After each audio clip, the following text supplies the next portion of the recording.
Olá a todos, estamos de volta para mais um programa O Perito. Sou Ansel Lankman, responsável técnico pela Lank Engenharia, um escritório especializado em perícias em condomínios.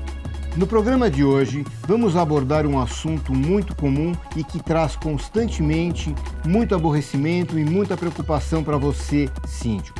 Trata-se dos problemas que ocorrem nas garagens.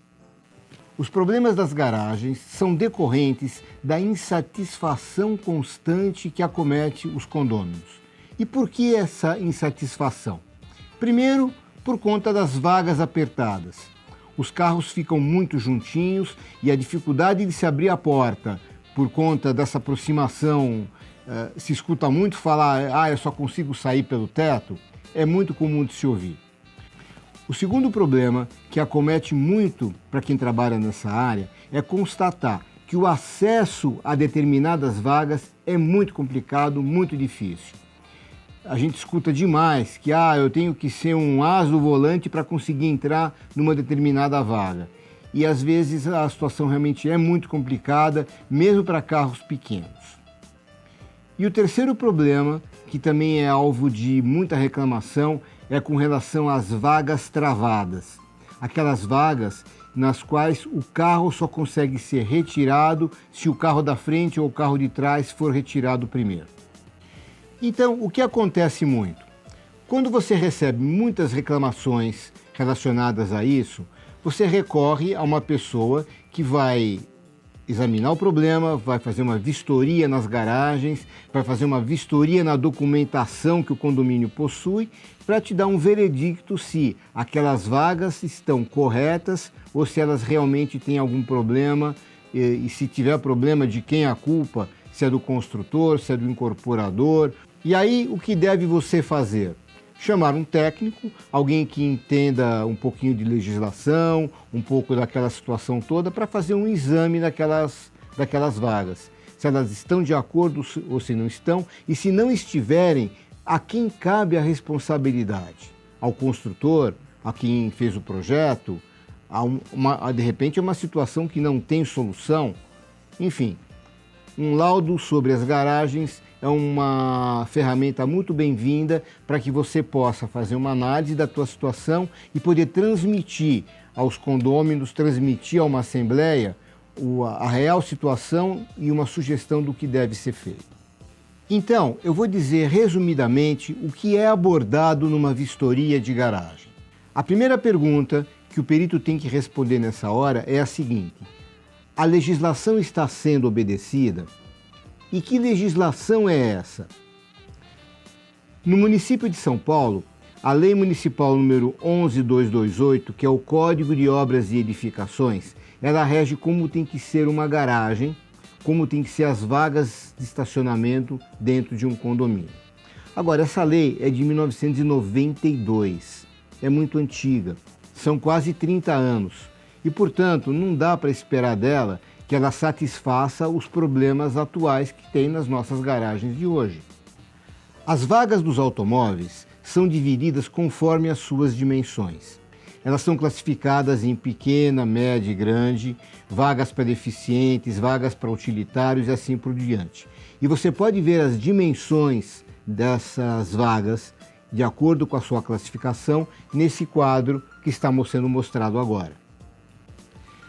Além das dimensões, o quadro mostra também qual tem que ser o espaço disponível para o acesso àquela vaga, conforme a posição do carro entrando na vaga, se ele está entrando a 90 graus ou a 45 graus. Eu cometi uma incorreção, eu falei a palavra utilitário. Na verdade, a tabela mostra não utilitário, mas um caminhão leve, que também é abordado na lei, embora isso nos condomínios é muito raro de acontecer. Os nossos problemas começam quando nós vamos analisar essa tabela. Os comprimentos 4,20, 4,70 e 5,50, respectivamente para os carros pequeno, médio e grande, não são tão problemáticos porque as portas não abrem na frente nem atrás, as portas abrem do lado. Agora, vamos ver as larguras desses carros. O pequeno é 2 metros, o médio é 2,10 e o grande é 2,50. Essas larguras são absurdamente pequenas. E a gente pode tentar exemplificar 2 carros pequenos mesmo, com 2 metros de largura. As portas elas têm quase 1 metro para serem abertas. Então, se as vagas são juntinhas, os carros vão ficar espaçados 10 centímetros, quando muito, um do outro, né? Como é que uma porta vai ser aberta para a pessoa sair? Então, esse já é o primeiro problema que se encontra nessas dimensões, nessa classificação de pequena, média e grande, que é o tamanho da vaga para o carro respectivo. Na verdade, nessas dimensões todas, o único padrão que realmente atende a uma necessidade atual é a vaga de deficiente, porque além delas terem as suas dimensões avantajadas, elas têm uma outra facilidade que são faixas de acesso que a vaga de deficiente é obrigado a manter.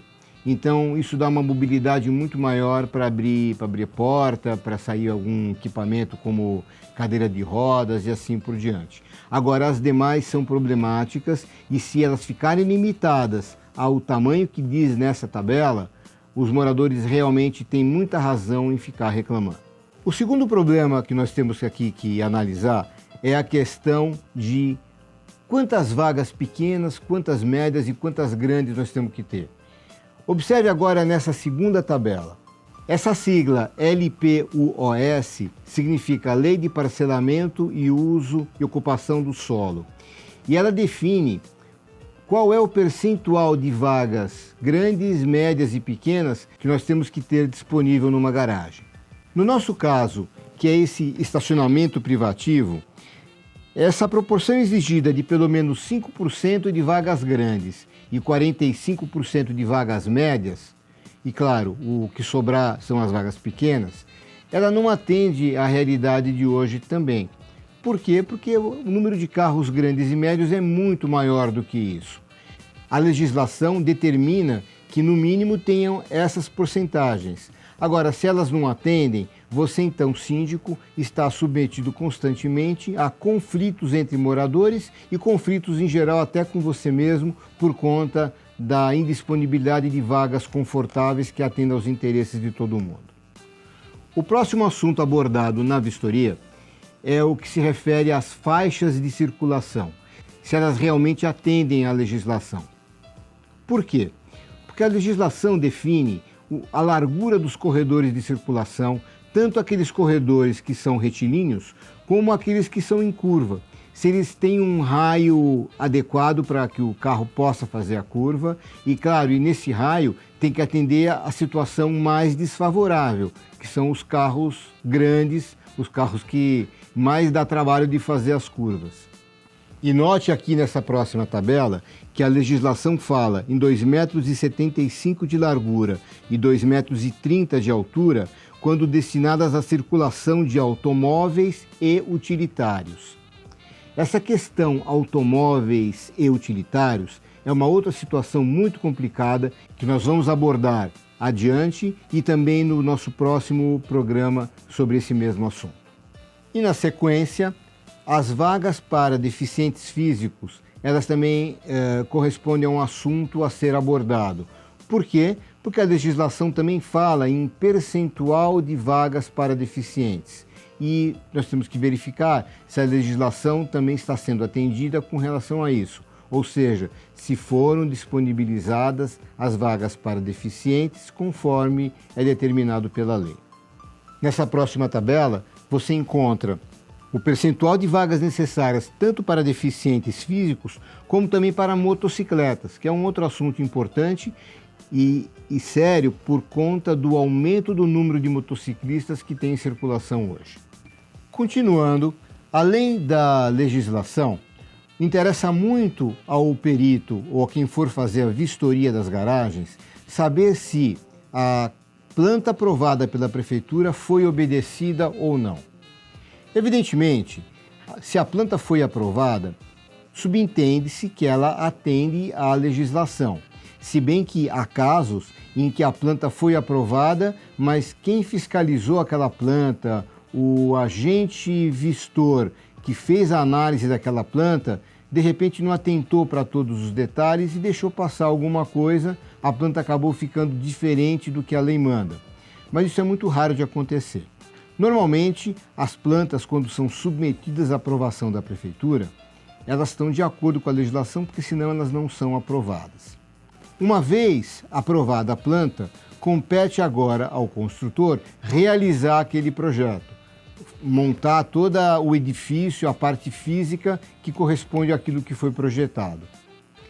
E nem sempre isso é feito de maneira correta. Às vezes, por problemas técnicos, por exemplo, houve necessidade de um redimensionamento de pilares, houve necessidade de relocação das vagas por conta de interferências quaisquer, como, por exemplo, a presença de uma caixa d'água, a presença de um hidrante, enfim, alguma coisa que faz com que a vaga tenha que ser remanejada. Então, às vezes, as vagas elas ficam de maneira diferente do que está no projeto. E isso o perito tem que verificar, não porque há uma necessidade exagerada de se manter a fidelidade ao projeto, mas sim para que se verifique se aquela alteração não trouxe algum tipo de prejuízo para o condomínio ou para os condôminos em geral. Mais um assunto que faz parte do escopo dos itens a serem avaliados numa inspeção de garagens é o referente à convenção condominial. Porque a convenção daquele condomínio, ela estabelece quantas vagas, de que medida, de que padrão, se é pequena, média ou grande, onde estão essas vagas, se na garagem 1, se na garagem 2, enfim, estabelece como que aquelas vagas são distribuídas naquele espaço físico. A convenção. Agora, será que a convenção e a planta aprovada, elas são compatíveis? Será que não tem divergências? Porque uma coisa é você atender a legislação na fase de projeto e a outra coisa diferente é se a convenção não está em conflito com aquilo que a lei determina. É um outro assunto que o perito tem obrigação de abordar, de estudar e apresentar a sua conclusão. Além da relação entre convenção e planta aprovada, nós temos um outro problema. É a relação entre a convenção e as matrículas de cada unidade. Porque as matrículas também especificam como que é a garagem daquela unidade, se aquela vaga é para um carro, para dois, enfim, há necessidade de conhecimento da situação para se determinar e se verificar se a convenção e as matrículas não estão em desacordo. Ultimamente, as convenções dos novos empreendimentos trazem uma informação que altera bastante o equilíbrio entre essa documentação toda que nós estamos falando agora. Trata-se da necessidade do condomínio contratar ou não um manobrista. Essa condição deixa os construtores numa situação muito confortável, porque se tiver algum tipo de problema com relação à mobilidade, ao aperto das vagas, a desculpa é, mas na convenção está escrito que precisa de manobrista. Se vocês não querem contratar um manobrista, vocês vão ter que se submeter a esse incômodo todo de entrar e sair dos carros, etc. Então esse é um outro problema que tem que ser abordado numa perícia sobre garagens. E além de falar de manobrista, será que a convenção menciona ou fala alguma coisa a respeito de tipos de veículos? Tipos de veículos, eu estou falando em carros de passeio ou utilitários. Porque essa definição é muito importante, ela é fonte de uma série de conflitos no condomínio, como nós vamos ver no próximo programa. E um assunto que o perito deve obrigatoriamente verificar quando ele faz uma análise de garagens é a existência de interferências naquelas vagas. A questão das interferências é representada pelo seguinte: elementos presentes na vaga ou no acesso à vaga que tenham o poder de inviabilizar aquela vaga, dificultar o acesso a ela, dificultar o uso dela ou, do lado contrário, dificultar a utilização daquele elemento em função de um carro estacionado. Por exemplo, observe essa vaga onde tem um registro de gás posicionado sob o carro que vai estacionar ali. Ele não está inviabilizando o uso da vaga, mas ele inviabiliza o uso do registro em caso de necessidade se tiver um carro estacionado naquele local. Esses elementos são de várias naturezas. Eu mostrei um caso de um registro de gás, mas também existem os hidrantes, existem extintores de incêndio, existem, por exemplo, o acesso para uma caixa d'água, onde você tem que entrar na casa de bombas ou acessar a caixa por algum momento de necessidade e você não pode porque tem um carro ali estacionado.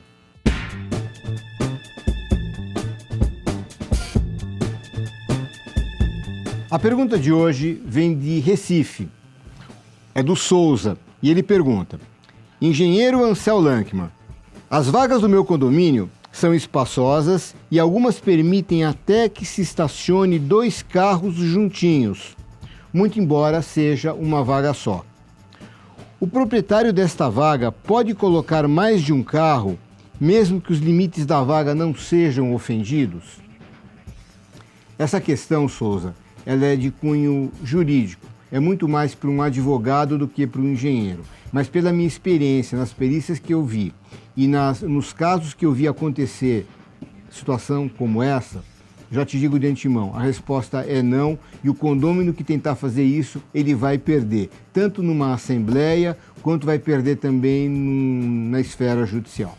Souza, eu adoraria mandar uma caneca para Recife, mas você não mandou seu endereço. Manda que eu te encaminho a sua caneca. Chegamos ao final, então, da primeira parte do programa Problemas nas Garagens. Obrigado, Souza, pela sua pergunta. Todos que mandarem perguntas ou sugestão de pauta vão ganhar suas canecas, portanto, mandem, que serão sempre bem-vindas esses e-mails, essas correspondências, e aguardo vocês no próximo programa.